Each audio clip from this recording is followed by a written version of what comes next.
तर कुणाल पाटील यांचा भाजपात पक्षप्रवेश सुरू आहे। ही थेट दृश्य आपण बघतोय। मागील गेल्या काही दिवसांपासून कुणाल पाटील हे भाजपात पक्षप्रवेश करतील अशा चर्चा सुरू असतानाच आज त्यांचा पक्षप्रवेश सुरू आहे। पक्षप्रवेश सोहळ्याला भाजपाचे कार्यकर्ते आणि पदाधिकारी मोठ्या संख्येने उपस्थित आहेत। इथूनच वरळीला एक वरळी डोम म्हणून मोठा सभागृह आहे। मी सर्वांना विनंती करणार आहे, आपण आजपासून भारतीय जनता पार्टीचे सदस्य झालेले आहात। कुणाल बाबा सुद्धा त्या कार्यक्रमाला येणार आहेत। जाताना आपण वरळी डोम या ठिकाणी कार्यक्रमाला प्रदेशाध्यक्षांच्या पदभार कार्यक्रमाला आपण सर्वांनी यावं अशी मी तुम्हाला विनंती करतो भारतीय जनता पार्टीच्या वतीने। धन्यवाद। जय हिंद, जय महाराष्ट्र।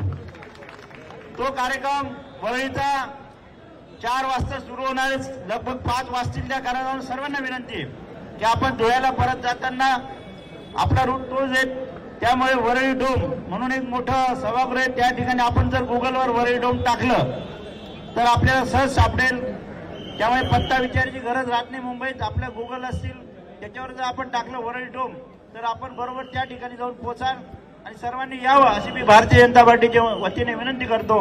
धन्यवाद। धन्यवाद भाऊ। आत्ताच मला आमचे पाठीमागे बसलेले ओम भैया खंडेलवाल बोलले की तुम्ही सर्वजण आज काँग्रेस पक्ष सोडून भारतीय जनता पार्टीत आलेले आहात, परंतु काही वर्षापूर्वी राष्ट्रवादी पक्ष लोकशाही मराठी ऐका, पहा, जागरूक रहा।